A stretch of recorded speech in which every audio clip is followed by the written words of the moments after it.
அனைவருக்கும் ஆத்ம நமஸ்காரம். ஆனந்தலஹரியின் அபிராமி அந்தாதி வைபவத்தில் 21வது பாடலினை சிந்திக்க உள்ளோம். சுக்லாம் பரதரம் விஷ்ணும் சசிவர்ணம் சதுர்புஜம் பிரசன்னவதனம் தியாயேத் சர்வ விக்னோபசாந்தி. பாலும் தெளித்தேனும் பாகும் பருப்பும் இவை நான்கும் உனக்கு நான் கலந்து தருவேன். கோலம் செய் துங்கக் கரிமுகத்து தூமணியே நீ எனக்கு சங்கத்தமிழ் மூன்றும் தா. சரஸ்வதி நமோஸ்துப்யம் வரதே காமரூபிணி வித்யாரம்பம் கரிஷ்யாமி சித்திர்பவத்து மே சதா. குரு பிரம்மா குரு விஷ்ணு குருதேவோ மகேஸ்வரः குரு சாட்சாத் பரபிரம்மா தஸ்மை ஸ்ரீ குரவே நமः. என்னுடைய பரமேஷ்டி குருவான ஆத்ம வித்யாம்பிகையின் திருப்பாதங்களை பணிந்து என்னுடைய பரமகுருவான ஸ்ரீ சோடசி உபாசகி கோட்டூர்புரம் ஸ்ரீ புவனேஸ்வரி அம்மாளின் திருப்பாதங்களை தொட்டு என்னுடைய ஆத்ம குருவான இணையீன்ற பெற்றோர்களான விஜயஞ்சயா தம்பதியினரின் திருப்பாதங்களை பணிந்து ஆனந்தலஹரியின் அபிராமி அந்தாதி வைபவத்தில் 21வது பாடலினை சிந்திக்க பிரவேசப்பட உள்ளோம். மங்கலை செங்கலசம் முலையாள் மலையாள் வருண சங்கலை செங்கை சகல கலாமையில் தாவு கங்கை பொங்கலை தங்கும் புரிஷடையாள் புடையாள் உடையாள் பிங்கலை நீலி செய்யாள் வெளியாள் பசும்பெண் கொடியே.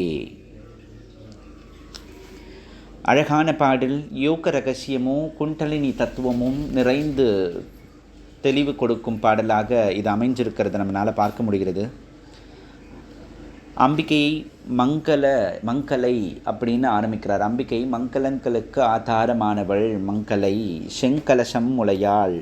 அம்பிகையினுடைய மார்பகங்களானது கவின்மிகு அழகான செப்பு கலசங்கள் போன்ற அருளினை எப்பொழுதும் சிந்தக்கூடிய அருள்ங்கிற பால் சிந்தக்கூடிய கலசங்கள் போல அம்பிகையினுடைய தனமானது அமைந்திருக்கிறது.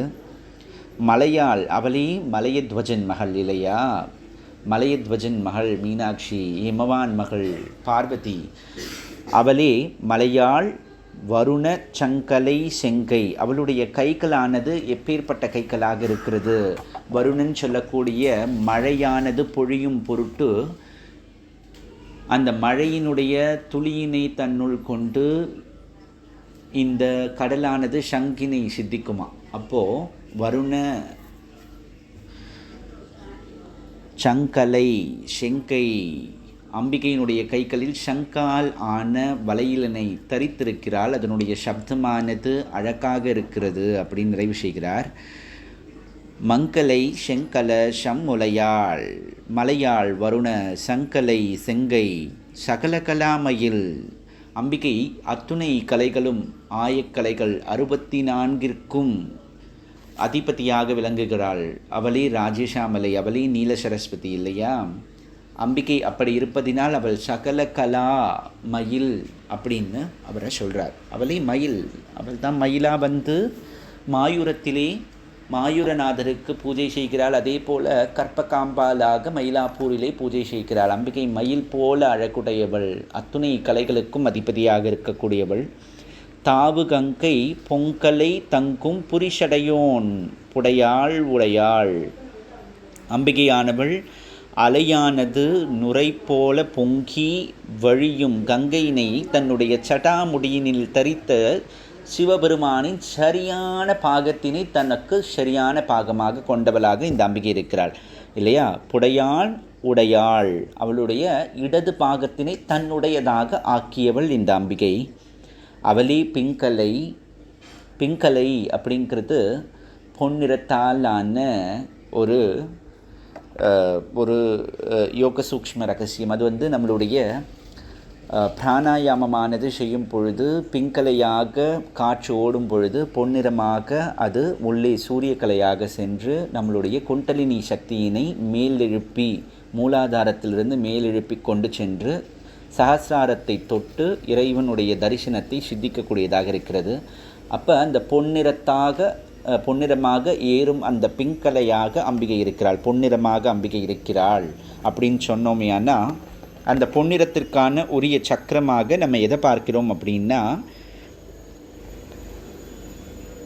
மணிப்பூரக சக்கரம் அப்படின்னு சொல்லப்படக்கூடிய மூணாவது சக்கரம் தொப்புள் அப்படின்னு இருக்கக்கூடிய அந்த தொப்புளுக்கு அரை இன்ச்சு பின்னாடி சூக்ஷ்மமாக அந்த சக்கரம் இருக்குன்னு நினச்சிக்கோங்க. பொன் கலையில், அதாவது மஞ்சள் நிறத்தில் பொன் போல் அந்த சக்கரம் இருக்குமா. அப்போது பிங்கலை மணிப்பூரகத்தில் நீலி செய்யாள், அம்பிகையானவள் நீல நிறமாக இருக்கிறாள். அதாவது குண்டலினியான யோகமானது தொடங்கும் பொழுது அழகாக சுருண்டு நம்மளுடைய மூலாதாரத்தில் படுத்துண்டு ஒரு சின்ன நாகம் போல இருக்கக்கூடிய அந்த குண்டலினி சக்தியானவள் எப்படி ஒரு பாம்பினுடைய தலையை தட்டினால் பட்டுன்னு சீரிண்டு மேலே போய் கொஞ்சம் கொஞ்சமாக அடங்குமோ, அதுபோல் குண்டலினியை தொட்ட மாத்திரத்திலேயே மந்திரங்களானது உபதேசம் பெற்றவுடன், அம்பிகையின் தரிசனம் பெற்றவுடன் மூலாதாரத்தில் முடங்கி கிடக்கும் குண்டலினியானவள் முதலில் பிங்கலையாக நேர மூலாதாரத்திலிருந்து ஸ்வதிஷ்டானத்தை தாண்டி பட்டுன்னு போய் மணிப்பூரகத்தை தொட்டுடுறா, பொன்கலையாக வர்ஷிக்கிறா. அங்கிருந்து அநாகத்தம்னு சொல்லக்கூடிய இதய சக்கரத்தை கடந்து விஷுத்தின்னு நீல சக்கரமான அந்த தொண்டை சக்கரத்தில் சென்று ஒரு சுழல்றா. சுழண்ட பின்னாடி அவ என்ன பண்ணுறான்னா, அம்பிகையானவள் நீளமாக சுழன்று திரும்பவும் கீழே போய் பச்சை நிறமாக அநாகதத்திலே வாழ்ந்து பின்பு அங்கேயே இருக்க பிரயத்தனப்பட்டு கொண்டிருக்கிறது. அதாவது குண்டலினி சித்திங்கிறது ஒவ்வொரு சக்கரத்தினை கடக்கும் பொழுது நேர சகஸ்ராரத்துக்கு போய் உட்கார்ந்துண்டு பகவானை வர்ஷிச்சுடாது. முதல் தடவை நம்ம பயிற்சி ஆரம்பிக்கும் பொழுது அது சக்கரங்களுக்குள்ளே ஊடாடி சென்று திரும்ப திரும்ப கீழே போய் மடங்கி விழும். நம்ம மெதுவாக அதை யோகத்தினாலும் மூச்சு பயிற்சியினாலும் பக்குவப்படுத்தி ஒவ்வொரு சக்கரத்தையும் கடந்து செல்லும் நிலையினை கொண்டு வரணும்.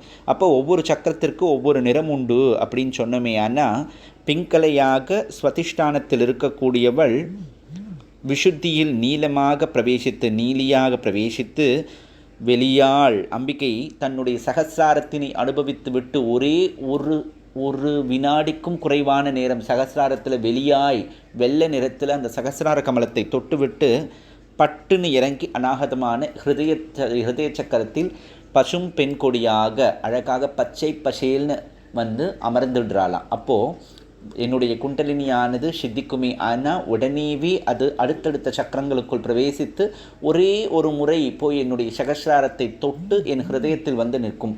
அப்போ அது என்னாகும், அந்த அமிர்தமயமான அந்த நிமிஷத்தை திரும்ப திரும்ப அனுபவிக்கணும் அப்படின்னு முயற்சி பண்ணுறதற்காக யோகமும் தவமும் தியானமும் செய்வதற்கு நம்ம பிரயத்தனப்படுவோமா. அதையே அழகான ரகசியமாக இங்கே அம்பிகை பேராகவே அவர் வைத்திருக்கிறார். பிங்கலை, அதாவது பொன்னிறத்தவள், நீலி நீல நிறத்தவள், செய்யாள் வெளி, அம்பிகை வெள்ளை நிறத்தில் இருப்பாள் வெளியாள், பசும் பெண் கொடியே பச்சை நிறத்திலும் இருக்கிறாள் அப்படின்னு அழகாக இங்கு அவர் விளக்கி கூற முயற்சி செய்திருப்பது நமக்கு புரிகிறது. இந்த பாடலினை ரொம்ப அழகாக அவர் யோக ரகசியங்கள் கொண்டு நிறைவு செய்திருக்கிறார். மங்கலை செங்கலசம் முளையாள் மலையாள் வருண சங்கலை செங்கை சகல கலாமையில் தாவு கங்கை பொங்கலை தங்கும் புரிஷடையோன் புடையாள் உடையாள் பிங்கலை நீலி செய்யாள் வெளியாள் பசும் பெண் கொடியே அப்படின்னு நிறைவு செய்திருக்கிறார்.